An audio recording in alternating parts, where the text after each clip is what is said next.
அதிகாரம் 4. இப்படி இருக்க கிறிஸ்து நமக்காக மாம்சத்திலே பாடுபட்டபடியால் நீங்களும் அப்படிப்பட்ட சிந்தையை ஆயுதமாக தரித்து கொள்ளுங்கள். ஏனென்றால் மாம்சத்தில் பாடுபடுகிறவன் இனி மாம்சத்தில் இருக்கும் காலம் வரைக்கும் மனுஷருடைய இச்சைகளின்படி பிழைக்காமல் தேவனுடைய சித்தத்தின்படியே பிழைக்கத்தக்கதாக பாவங்களை விட்டோய்ந்திருப்பான். சென்ற வாழ்நாள் காலத்திலே நாம் புறஜாதிகளுடைய இஷ்டத்தின்படி நடந்து கொண்டது போதும்.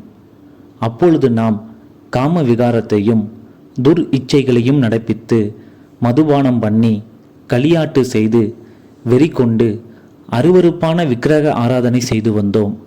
அந்த துன்மார்க்க உலகிலே அவர்களோடே கூட நீங்கள் விழாமல் இருக்கிறதினாலே அவர்கள் ஆச்சரியப்பட்டு உங்களை தூஷிக்கிறார்கள். உயிரோடு இருக்கிறவர்களுக்கும் மரித்தோர்களுக்கும் நியாய தீர்ப்பு கொடுக்க ஆயத்தமாய் இருக்கிறவருக்கு அவர்கள் கணக்கு ஒப்புவிப்பார்கள். இதற்காக மரித்தோரானவர்கள் மனுஷர் முன்பாக மாம்சத்திலே ஆக்கினைக்குள்ளாக்கப்பட்டிருந்தும் தேவன் முன்பாக ஆவியிலே பிழைக்கும்படியாக அவர்களுக்கும் சுவிசேஷம் அறிவிக்கப்பட்டது. எல்லாவற்றிற்கும் முடிவு சமீபமாயிற்று. ஆகையால் தெளிந்த புத்தி உள்ளவர்களாயிருந்து ஜெபம் பண்ணுவதற்கு ஜாக்கிரதை உள்ளவர்களாயிருங்கள். எல்லாவற்றிற்கும் மேலாக ஒருவரில் ஒருவர் ஊக்கமான அன்புள்ளவர்களாயிருங்கள். அன்பு திரளான பாவங்களை மூடும். முறுமுறுப்பு இல்லாமல் ஒருவரை ஒருவர் உபசரியுங்கள்.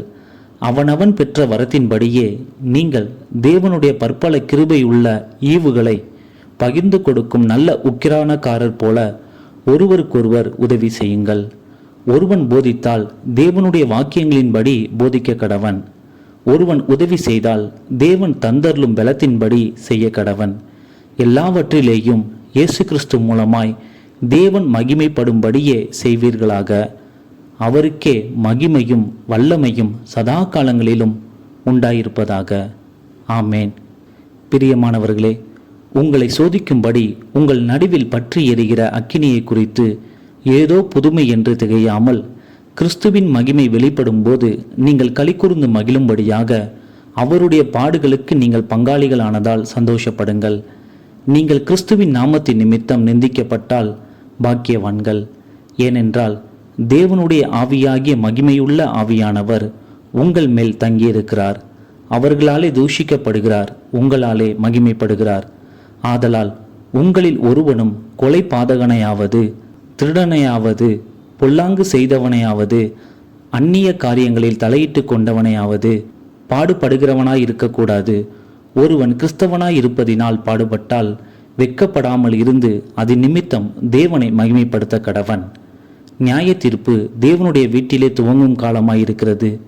முந்தி நம்மிடத்திலே அது துவங்கினால் தேவனுடைய சுவிசேஷத்திற்கு கீழ்ப்படியாதவர்களின் முடிவு என்னமாயிருக்கும்? நீதிமானே ரட்சிக்கப்படுவது அரிதானால் பக்தி இல்லாதவனும் பாவியும் எங்கே நிற்பான்? ஆகையால் தேவனுடைய சித்தத்தின்படி பாடு அனுபவிக்கிறவர்கள் நன்மை செய்கிறவர்களாய் தங்கள் ஆத்துமாக்களை உண்மையுள்ள சிருஷ்டி கர்த்தாவாகிய அவருக்கு ஒப்பு கொடுக்க கடவர்கள்.